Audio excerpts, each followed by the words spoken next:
Hello friends, आज आपके सामने विलियम वर्ड्सवर्थ की पोएम डैफोडिल्स या इसको कह सकते हैं I wandered lonely as a cloud. इस पोएम के कुछ ऑब्जेक्टिव क्वेश्चंस हैं, एमसीक्यूज हैं, उसको हम लोग सॉल्व करेंगे। देखते हैं, पहला क्वेश्चन आपके सामने है, what type of rhyme scheme Dutch Wordsworth use in each stanza of daffodils. Daffodils में किस राइम स्कीम को विलियम वर्ड्सवर्थ ने प्रयोग किया है या किस राइम स्कीम में इन्होंने लिखा है। तो इसमें पहला ABCD 4 ऑप्शन है। 4 ऑप्शन में इसमें ज़्यादा हम टाइम न लेकर के आप बताते हैं। इसमें C ऑप्शन सही है, ABCC, यानी इसका ऑप्शन कौन है, इसका C सही है। इसको उन्होंने ABCC इस राइम स्कीम में लिखा है।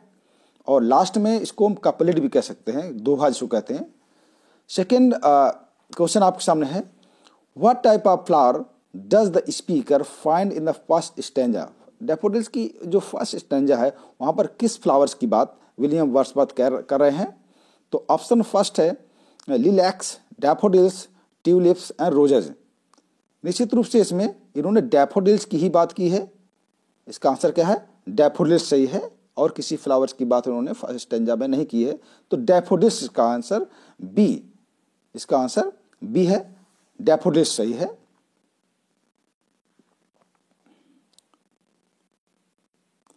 इसके बाद आपके सामने क्वेश्चन नंबर 3 है, how many stanzas are in the poem. Poem में कितनी स्टैंजाज हैं। आप ध्यान से देखेंगे तो इसमें मैंने बताया भी था, इसमें आपके यानी कि 5 स्टैंजा है।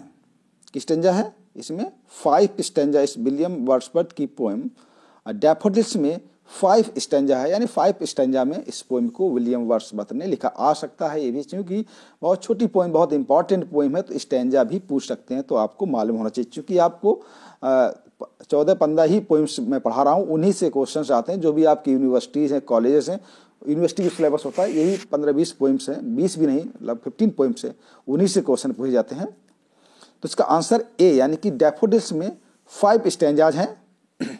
इसके बाद क्वेश्चन नंबर 4 है, what action does the speaker यानी poet describe the flowers performing.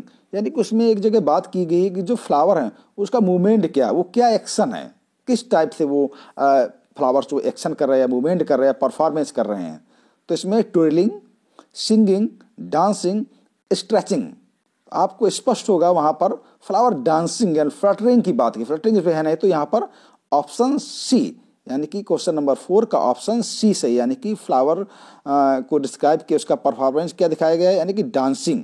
क्या है, डांसिंग, फ्लटरिंग एंड डांसिंग कर रहे हैं, तो इसका ऑप्शन सी सही है।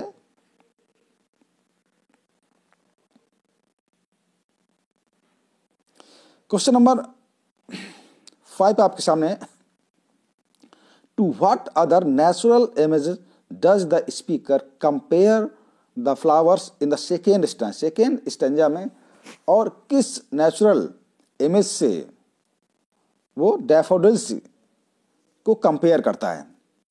What other natural image does the speaker compare the flowers in the second stanza, और कौन सा नेचुरल एक प्राकृतिक इमेज है जिससे डैफोडिल्स की को कंपेयर करते हैं William Wordsworth.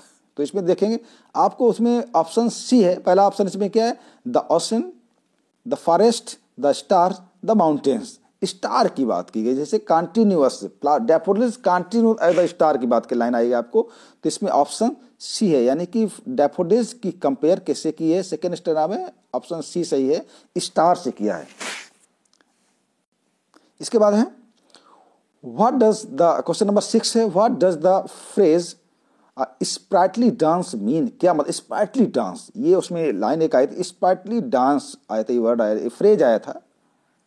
Phrase the group of words होता है which make sense but not complete sense, that is called the phrase. तो यहाँ पर स्प्राइटली डांस जो है ये इसका मतलब क्या है, इसका मतलब लाइवली, इसका पहला ऑप्शन इसमें है depressing, lively and full energy, jumping up and down, slow and cautious. यानी कि इसमें lively and full energy, option B इसका सही है। यानी स्प्राइटली डांस का मतलब होता है लाइवली, बहुत जीवंत, फुल एनर्जी, पूरी एनर्जी के साथ। तो इसका मतलब क्या है, स्प्राइटली डांस का मतलब लाइवली एंड फुल एनर्जी, इसका मतलब है।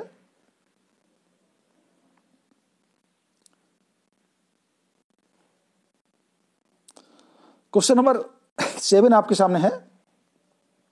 William Wordsworth was a poet of, बहुत ही क्लियर है।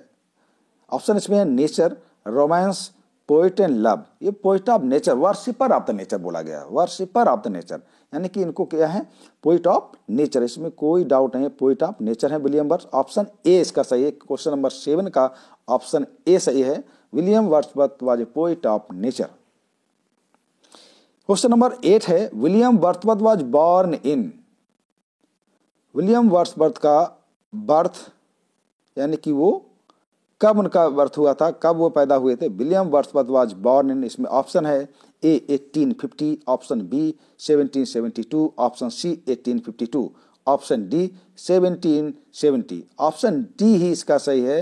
विलियम वर्ड्सवर्थ वाज बॉर्न 1770 में विलियम वर्ड्सवर्थ का बर्थ हुआ था। 8 का क्वेश्चन नंबर 8 का ऑप्शन डी सही है।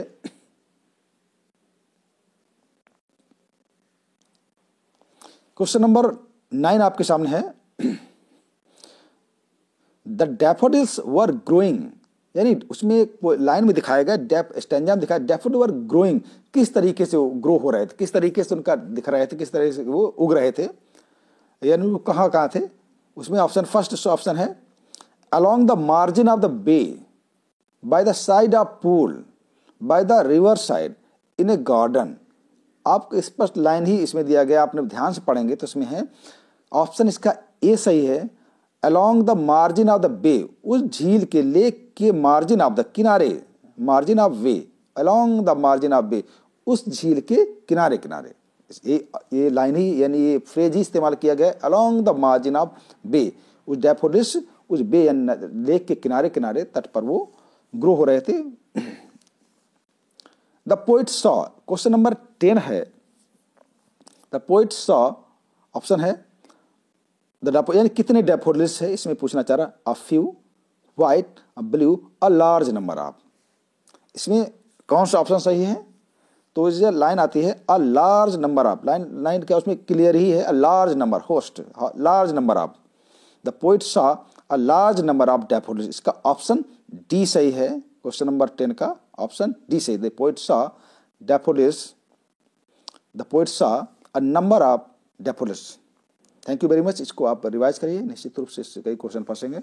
इसके और कुछ क्वेश्चन ऑब्जेक्टिव क्वेश्चन बनेंगे, वो मैं आगे चल करके उनको और बनाऊंगा। अभी केवल 10 क्वेश्चन की अभी सीरीज मैंने इसको आपके सामने दे रहा हूँ, तब तक इसको आप रिवाइज करिए। और जो भी क्वेश्चन बनने वाले होंगे उस पर मैं क्रिएट करूँगा, बनाऊँगा भी, तब तक इसको आसानी से आप देख सकते हैं। इस पोएम को पढ़ने के बाद, जब मैंने इसका एक वीडियो ऑलरेडी अपलोड किया, उसको देखने के बाद जब इसको करेंगे बहुत आसानी से आप कर पाएंगे। पोएम्स को इसी तरीके से आप पढ़ेंगे तो कोई दिक्कत आपको नहीं होने वाली, सभी क्वेश्चन आप कर पाएंगे। टीजीटी बहुत सरल से एग्जामिनेशन होता है और बहुत ही लिमिटेड सिलेबस है, इससे आसान सिलेबस किसी का होता नहीं। 4 राइटर्स हैं, टर्म्स हैं, मूवमेंट्स हैं, फिगर ऑफ स्पीच हैं, थोड़ी सी ग्रामर है, ग्रामर हालांकि पार्ट थोड़ा वाइड एरिया होता है, तो फिर भी उसमें कुछ चीज़ें इंपॉर्टेंट है, उसको आप पढ़ लें तो बहुत ही सिंपल से। कई बच्चे हमारे गाइडेंस में qualify TGT PGT net qualify किए हैं। अगर आप इसको कर पाएंगे, अच्छे से पढ़ पाएंगे, बार बार पढ़िए, एक बार में कोई चीज़ नहीं आती। हम जब भी शुरू करते हैं कोई भी पोएम डिफिकल्ट नहीं होती है, लेकिन उसको कई बार जब हम पढ़ेंगे तो वो आसान